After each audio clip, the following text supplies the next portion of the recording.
Hello and welcome. I'm Jenny Ramone from Nottingham Trent University's Postcolonial Studies Centre.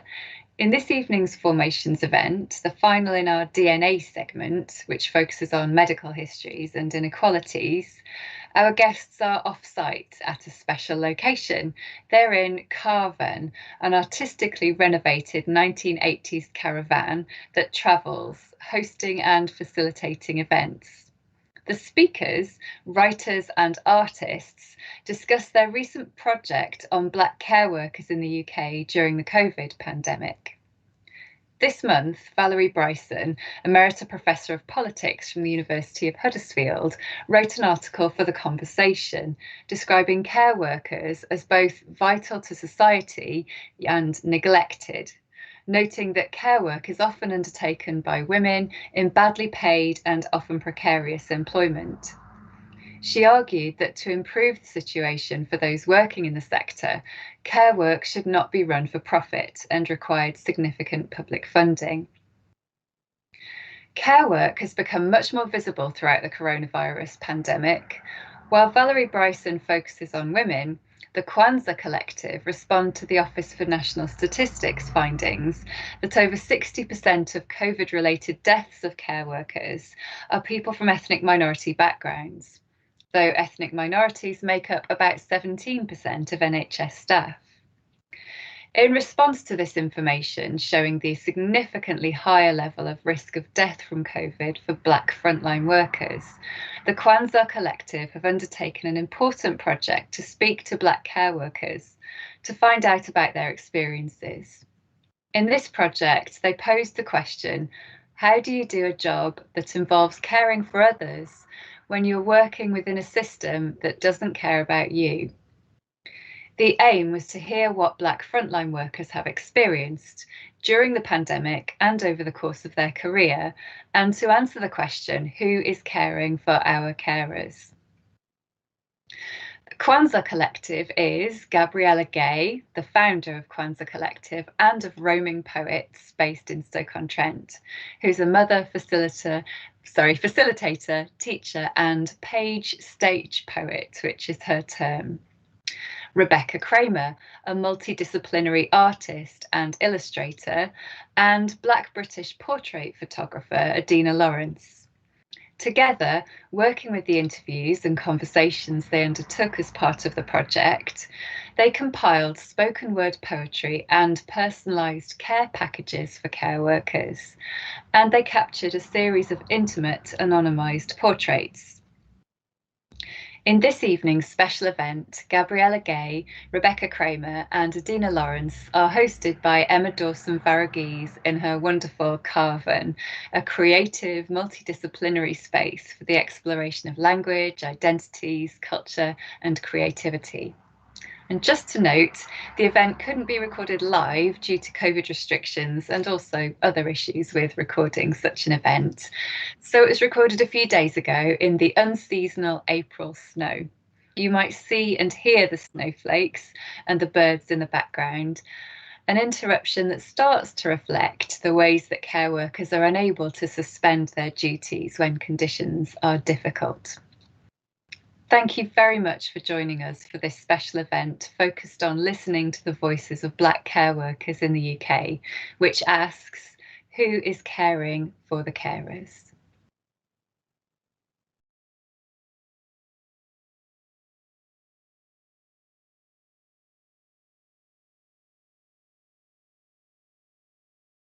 Hi, I'm Becky Kramer. I'm a visual artist and illustrator of mixed race Caribbean heritage from London, but I live and work in Stoke-on-Trent, and I work with various different visual means, digital illustration.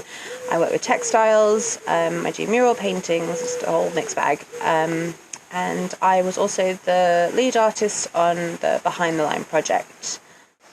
Hi, I'm Adina Lawrence, and I am the photographer that was a part of this project called Behind the Line, and I'm also a part of Kwanzaa Collective. I was the photographer for this project, and I am a photographer now that does various projects within the community, mainly portraits, and I am also a frontline worker with the NHS, which has been phenomenal at the moment. We have had so much support, but we will go into conversations about people that haven't been supported. Hi, I'm Gabriella Gay. I'm a mother, a trained teacher and a page stage poet. I say I'm a page stage poet because I write a lot for the page, but also I do a lot of performance. I'm also the chair of Kwanzaa Collective UK, and Kwanzaa Collective UK are an association of black and brown artists, and we aim to amplify the voices of black and brown people. So yeah, a lot of my practice underlying all of it is the idea of community and connection, and I'm really interested in publishing work in unusual ways. I think that there's a really key and important part that writers have to play within the community. So on the project Behind the Line, I was a poet, and I went and talked to the frontline workers, and was really kind of interested in kind of picking out the poetry in their own words. So yeah, I'm really excited to be here in the Caravan talking to the other artists on Behind the Line about this project.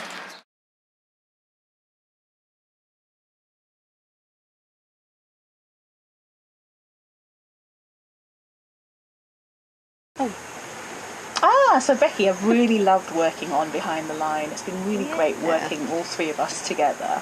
So why is it called Behind the Line? Okay, so I spent a while kind of trying to come up with some name that represented everything, and then I think it originally sort of came from a bit of a play on, there's a social experiment where they get people from different demographics to stand behind a line, and they say, we'll give you a series of questions, and if this is something that doesn't affect you, step forward. And they keep asking them questions like, do you often find that you're the only person in the room that is of your race, or are you do you have a disadvantaged background and stuff like that?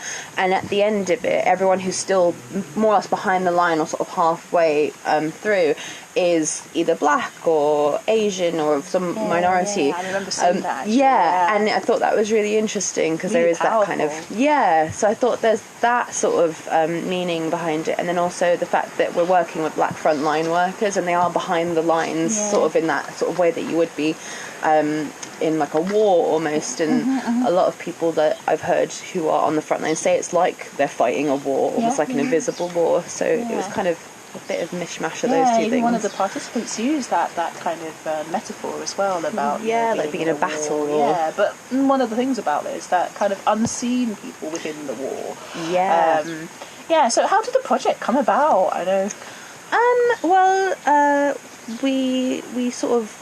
We approached a local company called Be Arts. We've both worked with them before, and they were doing a series of R&D projects, and this was kind of just as the whole sort of BLM protest started, and there was George Floyd and everything that was happening with that, and then the BAME report had been released saying that black and Asian and ethnic sort of minority frontline workers were severely disadvantaged in comparison to their white counterparts, and so it was something that I wanted to do a project on, and sort of was chatting to you about it, and we were both really passionate about doing something.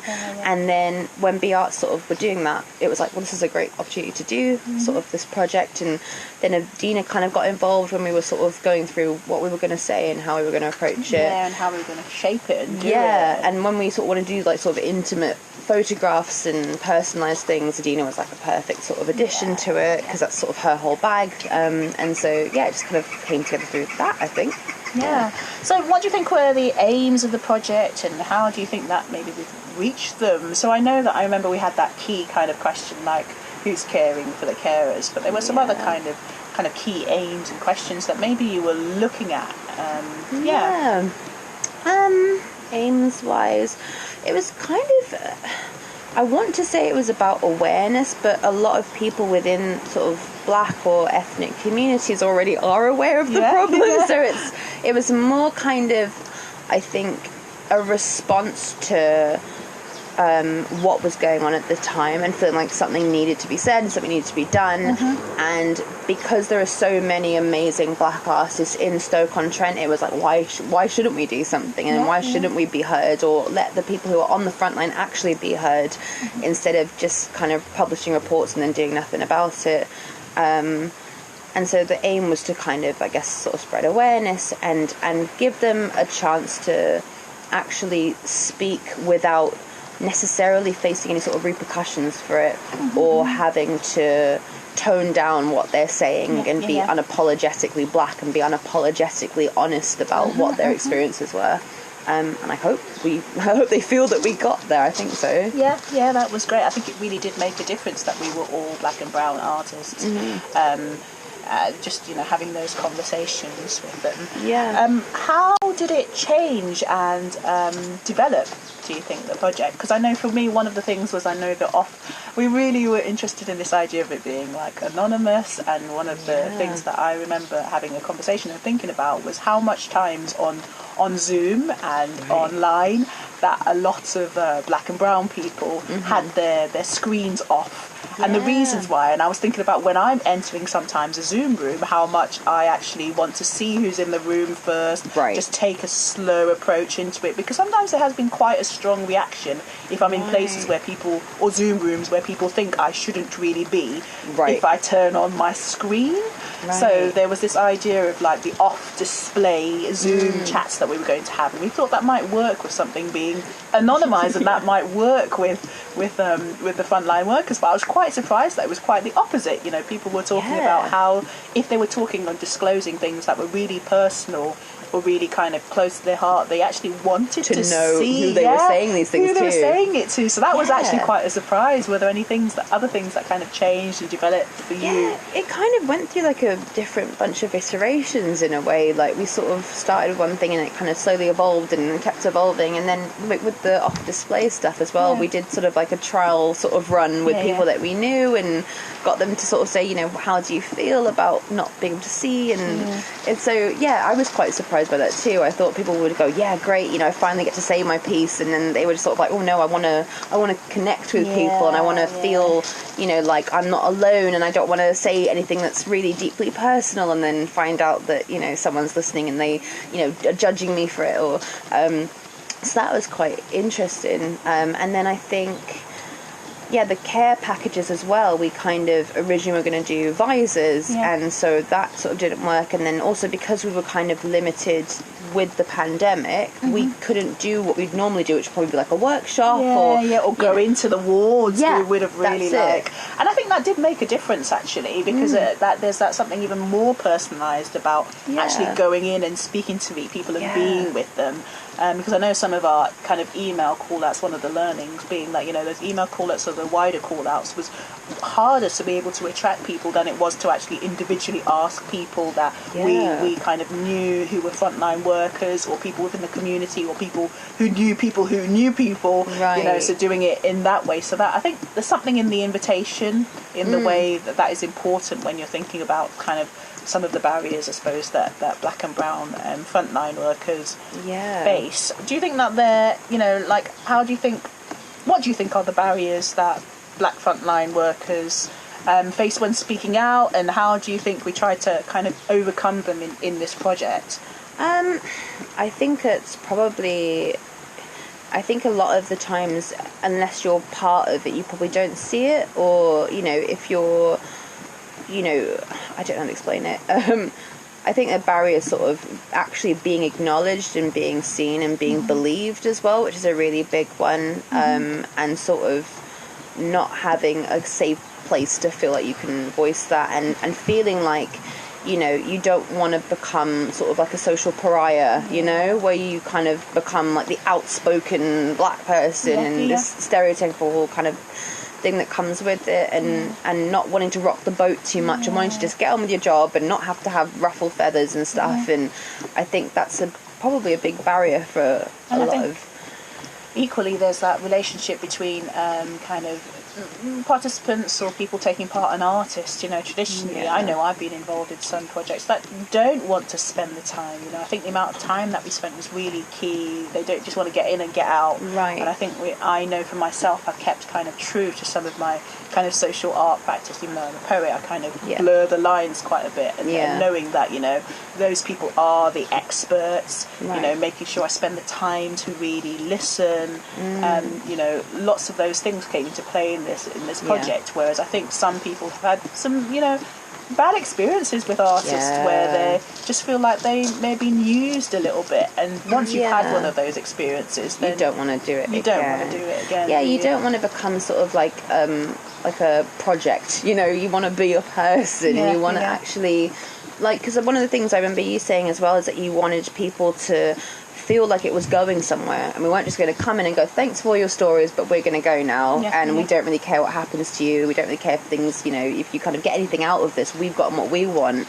And so I think kind of having the care packages, and actually when you interviewed them, like allowing them to really speak from the heart and just say whatever they wanted, and I felt like that was really nice to actually give them a feel of like, we're not just coming in as artists for our own purposes. We actually want to do something. We want to feel like we're contributing in some sort of way. Yeah, it's about holding space for people sometimes, isn't it? And holding space is just so important. So what are you most proud of in about the project? So I know I just think it was that the how openly people were able to share their stories, how we were able to kind of talk about the individual but the kind of collective experience that felt important for me personally. And as an artist, there was something about definitely about that kind of personalised project and that gifting and that quality, and then something that is wider as well, that speaks wider and is billboard and it is highlighting. So that kind of contrast between the two is quite interesting. I know I'm interested in publishing thing outside anywhere, but I mean, that kind of being able to do those two alongside. What about you? What was kind of the proudest thing, the thing you're most proud of in this project? I mean, having it on a giant billboard was really cool. That was really fun. And just seeing Adina's photos blown up really big was just oh wow. The changing billboard as well was really interesting. That was really I know. We actually squealed, didn't we? We drove past in the car and we're like, ah! It was really nice. But that was, that's not my proudest moment, but that was a really cool bit. I think probably the proudest thing was sort of how we all worked together and how it all kind of slotted into place really well. And I feel like we kind of achieved what we wanted to achieve.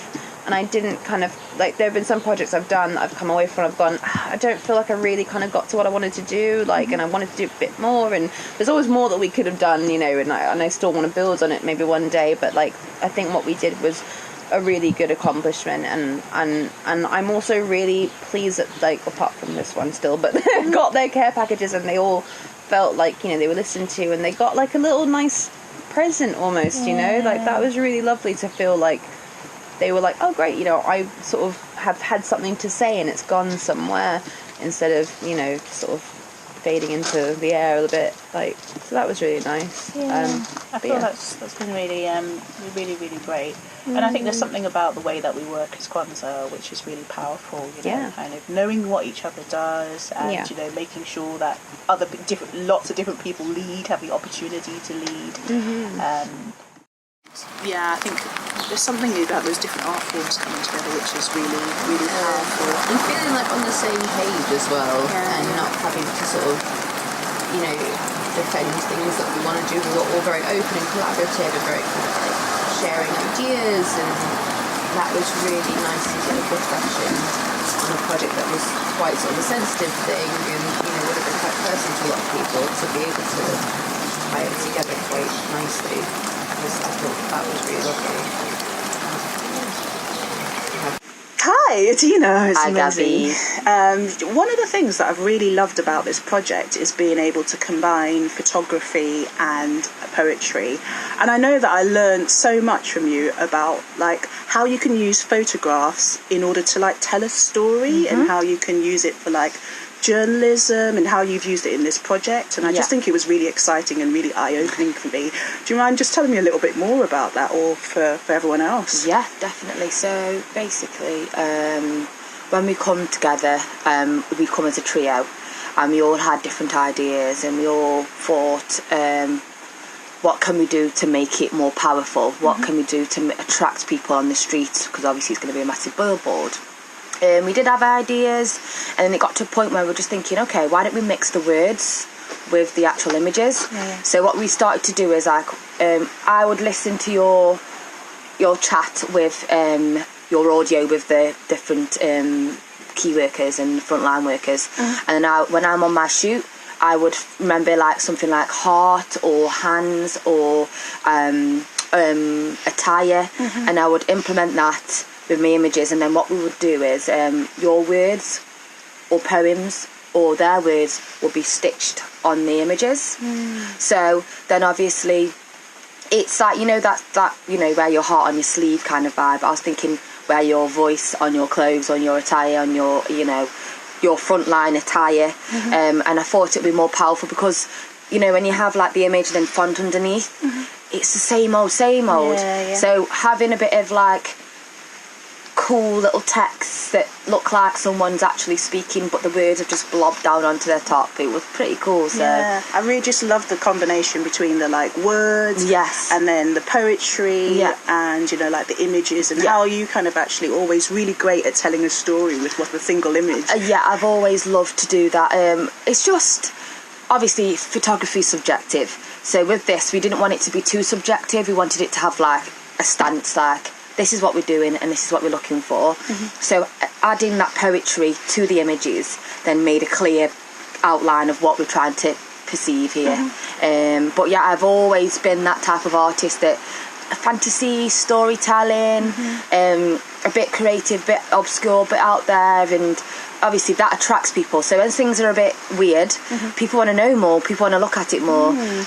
So that's why I was really happy with the outcome of what we did together. And how did you find it, like, having to work anonymously? Because I know for myself, I think I always give like the participants the option of like whether they want their name attached to it, whether they want it broadcast. And I knew that for this particular project it was important for people to wanting to be anonymous, because there's so much to lose. You know, I feel like in this particular topic, there's, you know, we were trying to think of how could we work in a way where we could get and capture those voices, but also recognise that the reason why they often don't come forward is because there is a lot to lose. You know, people have lost jobs by speaking up, especially during the pandemic, especially about some of the things within the NHS or as a frontline worker. So how did you find it, like, working anonymously as a photographer? Because that's a bit different, isn't it? So what happened was when we come up with the subject and we had loads of different ideas, and I was thinking, well, we're going to know that's the person.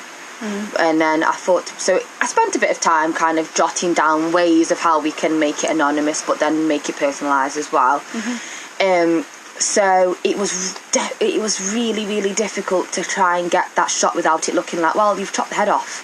What kind of image is that? How do you capture the personality? How do you capture what they want to say without just getting their face? It's just getting to, what I did is got to know them. Listening to your chat with them, asking them questions, but whilst we're walking down to the park or wherever we were, I spent that good quality time with them, trying to understand them. And then whilst I was doing that, I was observing them quite a lot to think, okay, that's a nice shot from that angle, that's a nice shot from that angle, but not obviously looking like I'm looking around and staring them out. So then when I would say to him, like, can you turn your head slightly?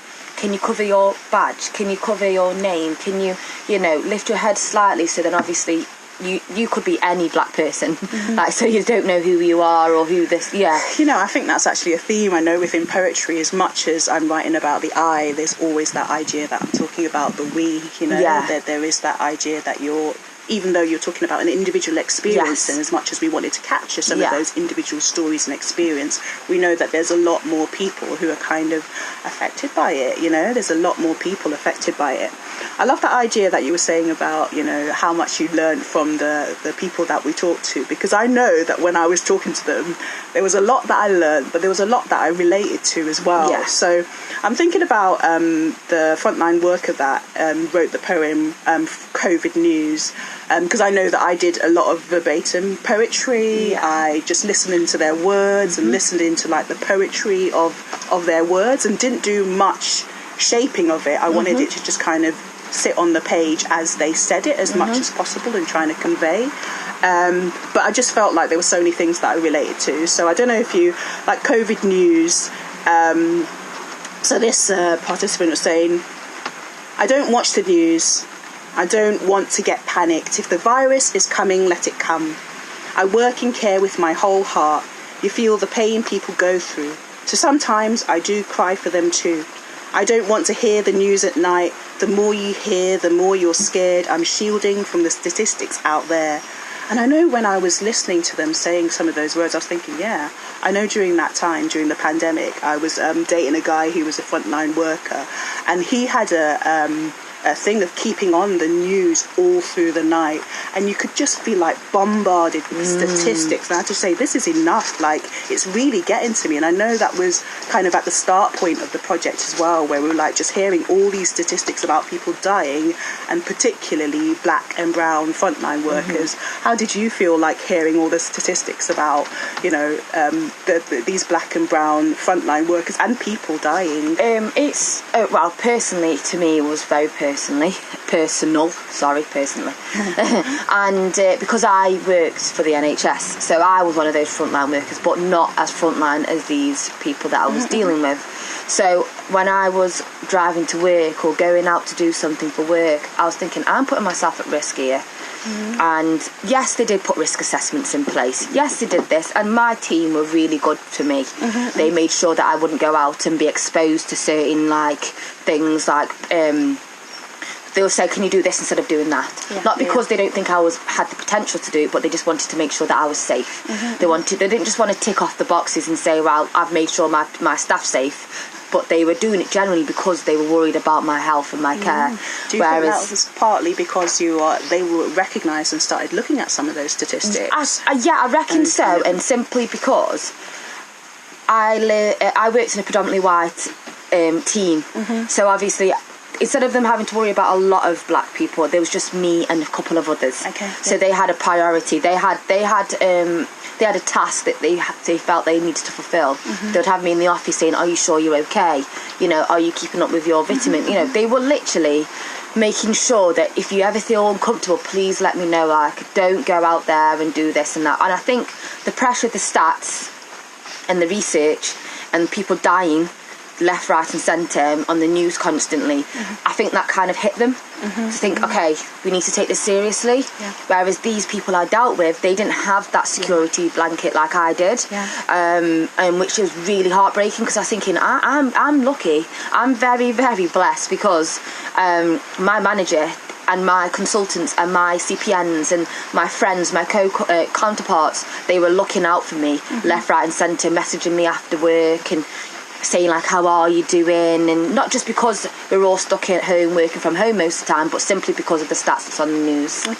So you were like personally kind of, like they made sure, exactly, they thought, oh okay, we're seeing the statistics, we're actually going to just make sure that wear this PPE, we've got this for you, like they even like, this is for you.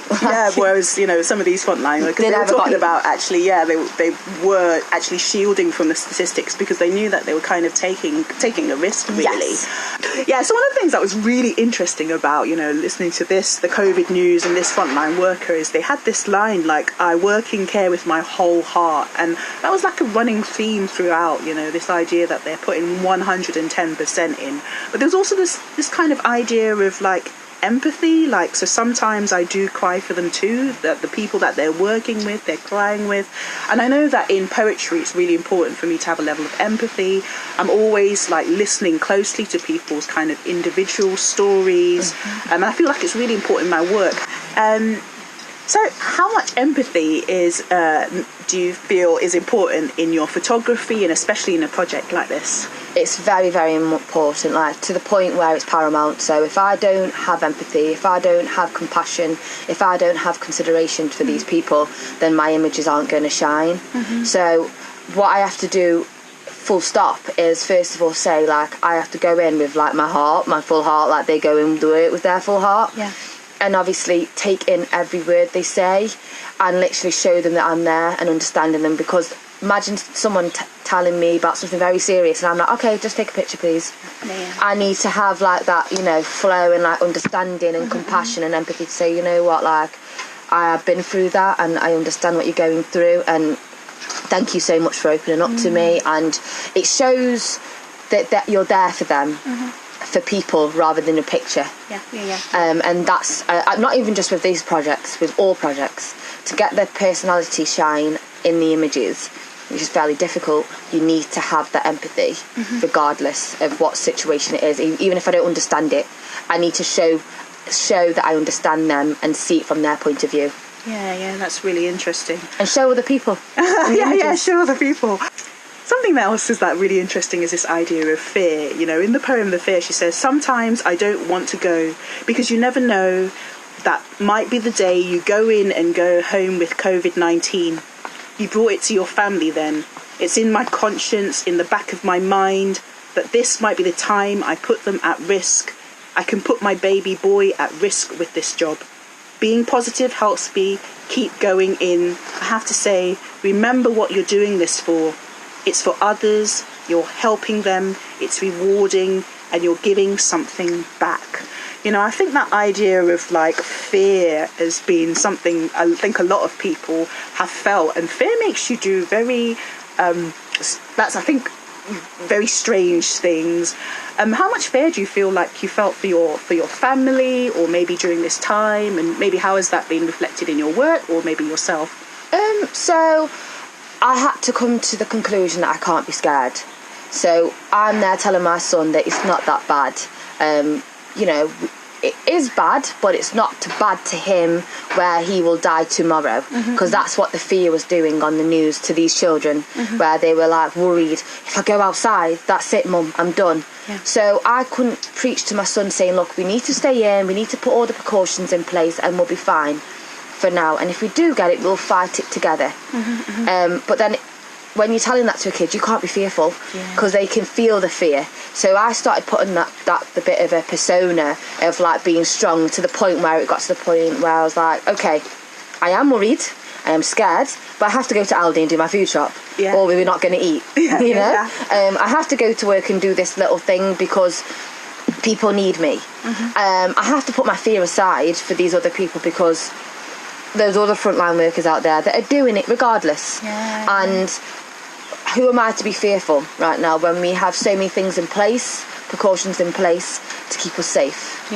And I know that theme of like, you know, thinking about your children. I know for myself as a mother that was particularly thing. You've got this idea of being strong, and you're taking little risks because you know that you've got to keep going. And I know that kind of theme seemed to run through some of the when we were talking to some of the frontline workers, that idea of like there is that risk, there is that fear, but they feel like, okay, they've got to keep going. They've got to keep going. But if you think about it from their point of view, they're going to work to help others' families, and then coming home to their family and putting them in danger, day in, day out, worried. And how do you think fear's kind of affected mental health? Because I know, especially for young people, some of the my child's been very anxious, and I know that has been a thing. A lot of people have been very anxious, and I know that I had a little bit of a fear about the repercussions of that constant fear, that constant kind of keeping a distance from each other.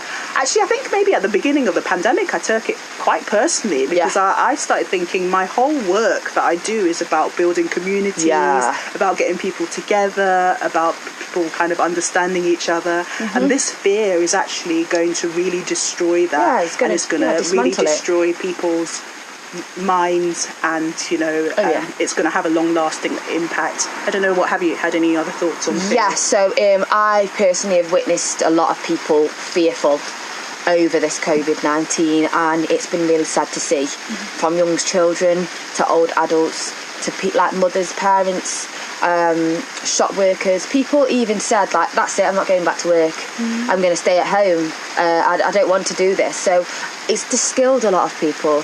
It's made people lose friends and families, and it's kind of had a bit of an effect on people's milestones. So like kids' milestones, they're not going to school, so they're not communicating.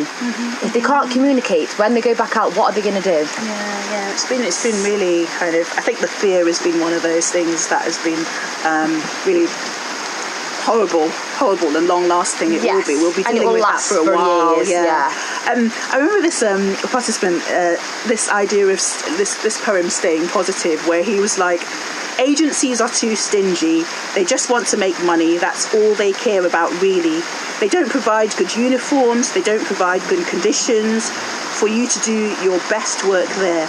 When they do this to internationals, to immigrants, to our black people, they give them room to be bitter. They give them room to be sad. They give them room to complain. I'm positive. I don't like to complain. And when I see my black people sad, I say, calm down, everything will be okay. But honestly, these agencies we work with give black people thousands of reasons to be sad, bitter, and complain a lot. If I had the power, I tell them to change. And I think that idea of kind of staying positive ran through all of the kind of participants and frontline workers that we spoke to. How positive did you find the frontline workers that we talked to, and why do you think that they're so positive? These black frontline workers were so positive because they had no choice. They've dealt with discrimination, they've dealt with not being treated the way they should be treated because of their race. And they had no choice. Like I said before, it was just end or all. Either lose the job or they get on with it. And when you get to that position, you just think, okay, you're going to treat me like that. I'm going to be positive, and I'm not going. You've grounded me down when it comes to how I get treated in my workplace, but I'm going to stay positive regardless. Yeah, I think that helps your health as well. It helps your health. Otherwise, you get really stressed if you carry all of that stuff. So obviously, these black frontline workers were very, very insecure from the beginning. They weren't told things. They weren't given like PPE. They weren't given the correct uniform. They weren't given the correct protection. So then obviously they got their back up. They got their their walls up, and then it got to the point where they're like, all right, okay, I'm here for me. I need to be positive for me and my family. So I can understand from their point of view. Enough's enough. So the saying, kill them with your kindness. The more happy you are, no matter how the person's treating you, because you're black and you're working in the front line, doesn't mean that you have to be upset and low and moody because of how they've been treated. And I think the other thing what I was aware of with this particular frontline workers, when they were talking about agency work and the real difference, the way that the kind of staff that were there like long term were treated mainly white, and then those that were treated that were there short term. And I know I have a personal relationship with the way that black workers are often taken on a temporary basis on short term contracts. I know that from and it's kind of like you're constantly on edge as to whether it will be renewed. So that kind of tapped into some of that thinking that I was thinking, like a lot of these staff are actually on temporary contracts or short-term contracts, and that gives a level of stress as well, doesn't it? They have no sickness, so these black frontline workers had no support where it comes to like, okay, if I get off ill with COVID, I'm stuck with like probably minimum £80 a week. How am I going to be able to live? How am I going to be able to fuel my body with the nourishment I need to get better, to go back and work on this 0-hour contract? There was nothing there to show that they're respected and treated in the manner like their counterparts were getting treated.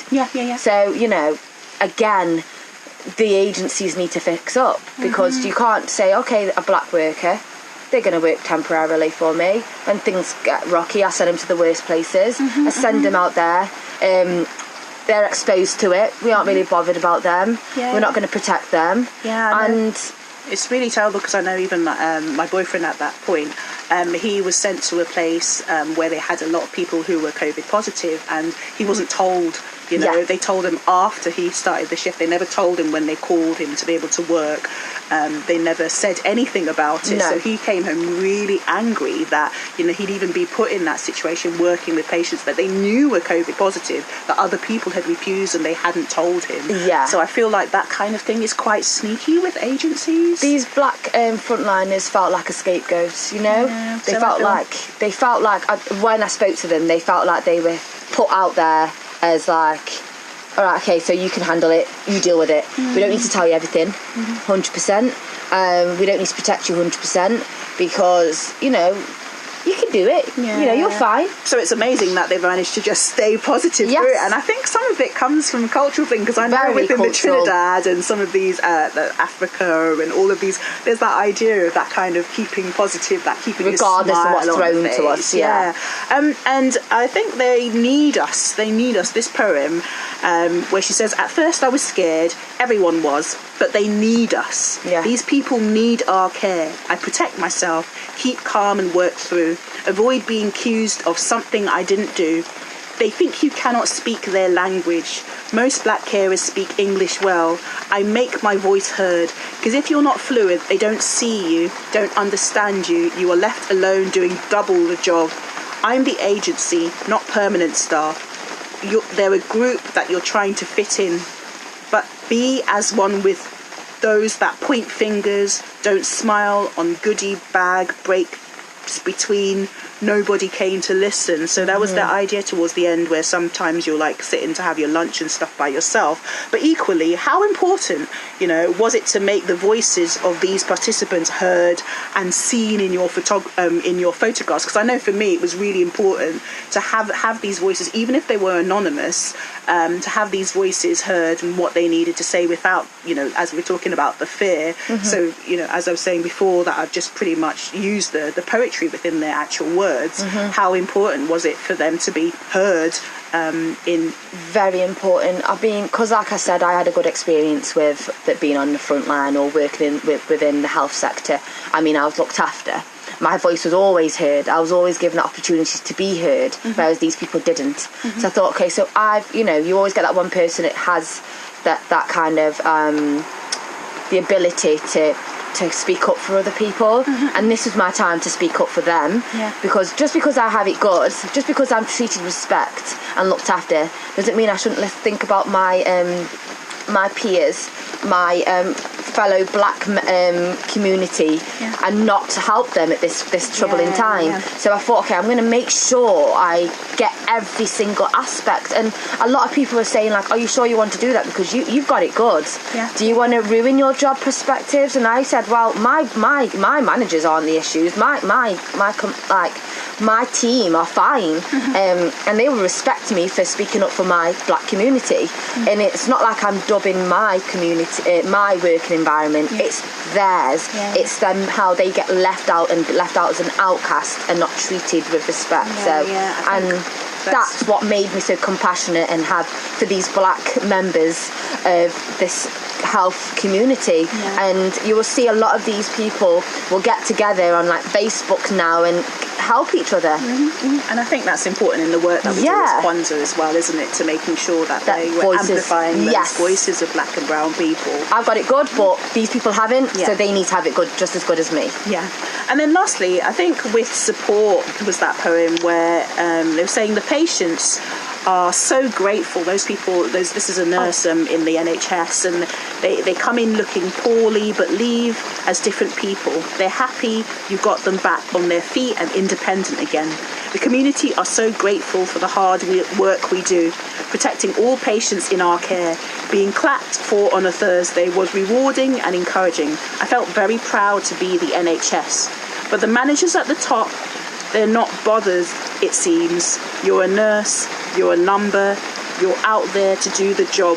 There isn't support for those that need to talk about this. So I was just thinking, like, how proud are you to be part of the NHS? I'm very proud, extremely proud, to the point where I respect them and how they dealt with the situation, how they implemented risk assessments, and seeing what the other black frontliners had to go through makes me appreciate the position I was in. I was able to do my artistic work and also work, but be protected at the same time. And seeing this poem with support give it a bit of a brighter kind of view of what I had to deal with. So obviously I would be with people that were down and upset about how they're treated, but then when I was dealing with another person who had the better side, who saw it how I saw it, I was like, okay, there is some people out there that are having the same treatment as me, but it doesn't outbalance what these other people were dealing with. There was like probably 1 out of the 5 that had it good. And yes, and this is why they always have that heart to do this, because the patients would appreciate them. They'd come out better, and it was great to literally capture the joy in their face. Even though I couldn't share it because it's anonymous, but I have it for myself to see, like, you know, that brightened light, that, you know, yes, they had a difficult time. They had the scares from the news that you're a black frontline worker. And it's not just black people, it's Asian as well. They had also had that kind of, you know, you're at risk here. And it was only after a lot of death where they were seen. So that was scary for these people. But then when the support started to come into place, then that's when it started to get better. Yeah. And then what extra support? So this person at the end said there isn't support for those that need to talk about this. So what extra support should be there for black frontline workers who need to talk about this? Well, within my NHS Combined, they have like a group. They call it BAME, a group where they have a place where they can talk about how they are within their working environment and what they want changing, to the point where it's so good where big jobs and like teamwork lead jobs, really good jobs will come up and they will send it out to you, whereas before it's like here, like, oh, you got that job, I didn't know that was on, like, going out. I think it's just that important to have that safe space as well. And that's what it is. Like, so much we say that about Kwanzaa, about why it's important for us all as, you know, black and brown kind of artists to be working together, to be able to talk together, to be able to support each other. It's so good. It's so important to have that kind of community of people that you understand. And it's not a learning space. It's a safe space. It's a supportive space. We need that that is important. Yeah, we need that in like universities. We need them safe places in schools. We need these advocates for us wherever we are, whether it's working environment, whether it's education. It's needed because these people are not being heard. These black frontliners, these Asian frontliners are crying out for help, but they're scared to lose their jobs. So having these little safe spaces like Kwanzaa, I mean, I know this has nothing to do with the black frontliners, but as a black artist, I was seeing a lot more when I joined the Kwanzaa Collective, because before it was just like, you know, we'll get back to you. Whereas like we have an advocate speaking on our behalf, and this is what these black frontliners needed. These images help them to express what they've always wanted to they've been suppressing and oppressed by their environments, their agencies, their working environments, and how they were treated, even though they were literally putting their families at risk. Yeah, nice. Great. It's really exciting to be in KARVAN, and we've actually got one of the care packages here, and I know that you painted it, Becky, didn't you? And it's got a quote from what someone said. I don't know if you want to talk a bit about the painting quickly. So I painted all the different care boxes, and I wanted to tie them in colour-wise, sort of with the sort of theme. So blue is kind of very nurturing and very sort of, in my head at least, sort of quite sort of representative of the NHS as well. And so I wanted this one because it was I took a different sort of sentence from each of the poems and painted them on top of the box itself, so that it was specific to that person that got it. And that one was about taking care of yourselves. So I thought it'd be blue and hearts would be kind of nice. And it took about 18 layers of paint to get it to sell. It's amazing. Not that many, but enough. I think it's so nice that the idea of, you know, each of the frontline workers gifting, you know, a package or a parcel to someone else who's in the same boat as them. And I know for me, it was a case of they did a poem with me, and they had like a specific poem. So this one's for Faye, which is for this particular boxes, and I put, they wrote, I put in this package my care for you, little notes of motivation for you to read. They'll cheer up your hardest working days. It takes energy to change your mask so often, and positivity to keep you turning up for work. This package has love and luxury cream to keep your tired skin from peeling. It has a walk for pleasure and time for you. Here, take a day off, have a little massage, or meditate and keep your feet rested up. So that was from one of the other carers to this carer, but it's just got some of those things in it. I don't know if you want to just grab something and just quickly You got like a mask. Yeah, I think because we asked each carer sort of what they would want in a care package, sort of for themselves, and then we compiled those and put them into each different care package with completely different things in it. But they still had a similar running theme with quite a lot of them, where a lot of them asked for things like hand cream and like to take a day off, and so it wasn't necessarily just physical things that are represented, it was also just hypothetical things or something abstract stuff. Yeah, absolutely. So there's some really lovely stuff in here, and I think it was just, I think that idea of kind of gifting to someone else has been really important. And also, you know, sometimes when you're working with people, participants, I'm not sure, in whatever your artwork, I always feel like it's quite important to feel like they have an equal exchange. Yeah.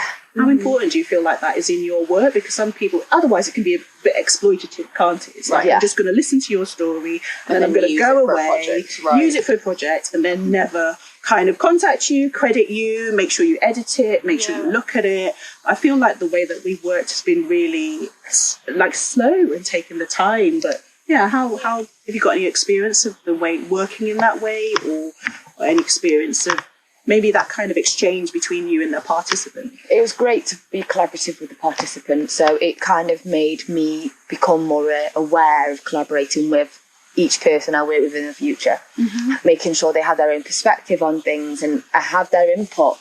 If they're not comfortable with something, what are you comfortable with? What would you prefer me to do? You put your bit of input in, and that's what makes it so personalised and makes it have that different spark, because it's not just my perspective, it's also theirs as well. So it's a joint artistic heads together from the person that wouldn't normally call himself an artist with an artist. Yeah, that's really important. What about you, Becky? So any kind of thoughts on that kind of, often the relationship between you and someone who's decided that they're going to take part in a project like this? Yeah, we had to be kind of careful, because I didn't want sort of anyone to feel like they were divulging something that was really personal and serious, and then we just use it as like a fun art thing, you know, but then also still making it, I don't know how to explain it, sort of relevant to people who want to see it through an art form, because it's sort of, I guess, easier to explain sort of when it's visual and when there's words attached to it, and when it's something that's, but yeah, like I don't know, it was really nice feeling like they actually had some sort of stake in it, like they actually had a chance to feel like a part of them was not just kind of getting into the project, but being given to other people in the project too, and having that feeling of like we're going through this together, like we all kind of have similar experiences from working on the front line, and sort of, so like, you know, I feel like maybe sort of at least they gave each other sort of a feeling of like you're not alone, and we all kind of are caring for each other if no one else is. I think that's one of the really lovely things about this project and working as a three, is that we're able to support and care for each other and have those conversations, because sometimes working as an artist is a little bit lonely. Like, how do you think our kind of individual art practices came together to produce the images, the care boxes, the poems, and make it the success that it was? How do you kind of feel like our individual practices merged and worked together? How I saw it, I know I keep saying the same thing, is like, you know how you have that triangle for fire? So you have to have the fuel, you've got to have this, and you've got to have that. Like, we were that triangle. So if we had one less thing, then you wouldn't get the flames you needed. It wouldn't work. So I felt like we all had a part to play, and this is exactly what it was like for these Black frontliners. They all had a part to play within the health sector. And if one of us decided not to, you know, to do something, then the rest of us would have to work 10 times harder, or it wouldn't work at all. So I mean, it has a kind of a nice parallel to it, like how we were and how they were in kind of the frontline basis of like, right, okay, so my fellow Black frontliner, my fellow Asian frontliner, we're going to do this, like we're going to work together, we're going to have this optimistic kind of feel within the working environments to get us together. And that's what we were like. When things were getting a bit tougher, I was like, okay, the model hasn't turned up again. I'm waiting outside, or you know, it was so many times I was like, I've been messaging them like day in, day out, I have not heard anything, can you please? So I've messaged you, and you would get in contact with them, and then so it was that team effort is just really important. And actually made me think of one of the nurses that was talking, and I think when she talked quite a lot about how much teamwork has played a part in her in the work that she's been doing, and making it feel a lot easier, feel more supported. And I think support is something that's really important. Yeah, absolutely. Especially for you. I don't know, you were the lead artist. Yes, you were. Leading. How does the role of kind of support play into leadership, especially if you're a black leader or a black artist? Or because I kind of, when I do my work, it tends to be kind of like isolated almost, and I don't I work with other artists, but I don't sort of often get to work on like collaborative projects, and so I sometimes find it difficult to completely let go and sort of like let other people take part, because I'm always like stressing and more, and it's not going to come together, and I'm like I have this idea in my head of like. And so what was really interesting was like doing this project and realizing I didn't have to do that, because like I would sort of have an idea, and it was like either one of you would build on it, and it would go, oh yeah, that makes sense, and then it would be like the natural progression of like the next part of the project. And it was sort of like when we did the images, and we were talking about like adding writing to the images and stuff, and that just felt so like, of course we should be doing that, and it just kind of flowed really effortlessly, and that kind of level of support was really lovely, to sort of not feel like any of us were going like, oh, I don't really like this, or I don't want to do that, or joint effort. There was no kind of squabbling, there was no kind of, I felt like everyone was sort of doing their part, and it all came together like really, and then so it made it so much easier as like the lead artist to sort of just not have to stress about it, it just all came together really well. And how do you think that project was received by different audiences? Because we had like, I think one of the things that was really great about this project is we had this kind of, we had the billboard, we had the changing billboard, we had the thing outside, so like really big and on social media, but then equally we had that kind of personalised feel where it was just about the participants. So to get the balance between that really big and then that really kind of intimate within one project is really quite special. I don't know if you had any kind of thoughts on how it was received. I know like the actual, when they received them, I delivered them, they were like really just pleased and just really thought. So I know that the participants, the frontline workers, were just so touched. But I mean, other audiences, how do you think it was received? I think it was like an awareness for the other audiences. So, and then obviously for other black people in the community to realise, okay, we're getting heard. And then also for us to be personalised with it. And that was really pretty great, because we had 3 different ways of how we're kind of getting seen. 1, by being awareing people. 2, by showing that we're having togetherness. And 3 is making sure the people that have been going through these tough times or these good times get seen, in not just getting a package, but having that thoughtful kind of correspondence with the other people that were in the project. That was really important. I don't know if you had any kind of thoughts on audience and how it was received by audiences. I mean, from what I heard from people, they really liked it and got really good feedback, and also it kind of came at such a sort of turbulent time as well, and so there was a lot of attention, sort of like, because I think they just released like the BAME report and stuff like that as well. And so there was a part of me that was like, are people going to be like, this is an outrage, and be like, like gaslighting or denying or whatever. And so it was really nice to kind of have that come out, and everyone got on board, and everyone was like, yes, it's great, and I'm really glad you guys are talking about it. And so that was quite nice to sort of, and also have the big sort of Adina's like pictures out on the big billboard and stuff was really cool, because then we reach people who may not, want to go on the internet and look it up. They go past it and they see this some stuff for a while. And I talked about it on the radio as well, and that was a different audience. That was an interesting kind of conversation. That people within Stoke and Staffordshire were really interested to hear about the project and to talk more about it. I think one of the things that was interesting was having to kind of defend that idea of it being anonymous, because they were like, can we just get all the fun? Can we just get them all on the radio? And I was like, no, actually that defeats the, of how we've been working. So we kind of were like trying to stay true to like the core kind of working of it. Keep them being people and not like case studies or sort of like, and then not putting their neck out again. They're already doing it by caring for people. Why should they do it again? Exactly, that's it. And kind of, what do you think are your takeaways from the project? Learning points or memories or surprise findings or experiences? So good. It's so good to represent our community. It's so good to have our voice heard through an artistic medium.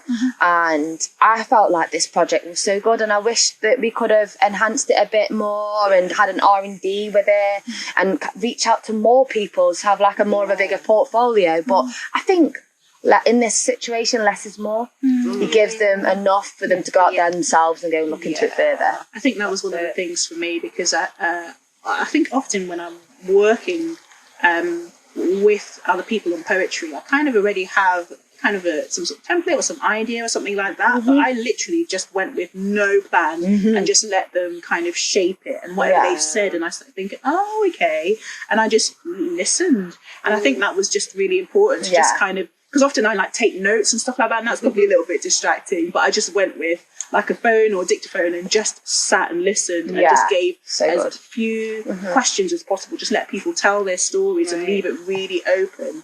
And in there, I think if I was going to develop it a little bit more, I think it would probably be, I don't know how I'd do it, but like a podcast, because there's something really important about people hearing their own inflection in their voice without me having shaped it in any way. Do you know what I mean? So I think there's always like an abundance of voices of people who have stories to tell, and a lot of Black frontline workers who are still going through it, who, you know, are still massively disadvantaged in certain ways, or, you know, maybe are doing quite well but still want to be heard, or, you know, so it would be really great to do something like a podcast or a follow-on from it. It just any key kind of memories or surprises or things like that that's kind of stand out for you, Becky? I know the visors was a whole thing. We tried to do visors and kind of put art on visors, and that all crumbled. And we changed and we're flexible in lots of different ways. I spent like 4 hours trying to glue something to a visor and it just kept falling off. So I was like, never mind. Yeah, okay, so maybe apart from the visors, anything else? One thing I do actually remember, which like right at the beginning of the project, which I'm sure we'll talk about in a bit, that really stood out to me was we were having a conversation before Adina sort of even like got involved in it. We were just sort of discussing the idea of like doing something around care and care packages and that concept. And I realised that your family has the same tradition as my family. Yeah, the and I was like, barrels. because I said like the whole kind of concept of care package, when I think of that is because my grandma and like all that side. Oh, my mum does that. Sending a barrel home. Just like, she'd literally get like a giant barrel that coming from the island, and it's full of food. Clothes. So whenever that showed up, it was like a big care package from home, and like we'd all have like a massive feast and stuff with all like the spices and all the food that she'd had. And so when I was saying that, you were like, oh, we do that too, and I was like, I thought that was like my family thing. I didn't realise that was like it's cultural, isn't it? Yeah, and that was a really lovely memory for me of that project, of being like, oh, this is nice, like we all kind of have this common thread, and so it's nice to know that you do it. So, Mum still does it now. Same things over there. So who, you know, we had this care kind of question, who is caring for the carers? Who do you think is caring for the carers, and if who do you think should be? Well, I think currently it's themselves, isn't it? It really is themselves. But now, but people like me are fortunate to have them people that care for them. Like in your in my role, so within the trust. But a lot of Black frontline workers have to be their own back, but that is what it's like from day one anyway. They look after themselves regardless. Who should? I think they should be looked out more by the community and other people, and think, okay, you're in danger, so let us take the front line this time. I'm not trying to say that other people haven't, but maybe say, okay, well, we will stick here and you guys, you know, do this, or give them more PPE, or give them things that are safe. More support. Talk to them more about it. So they'll be like, it is a COVID ward. Right, and don't validate experiences, and don't try and, you know, explain away things they might have gone through. And just listen. Experiences. Just listen. And I know it's one of the things that was kind of reflected on, especially us as Black artists, thinking about that theme of who's caring for the carers. We had to be really careful about how much we took on and how much we were caring for ourselves as well. And I know that led into kind of a bit of a manifesto, thinking about how organisations work with artists and that relationship of care as well.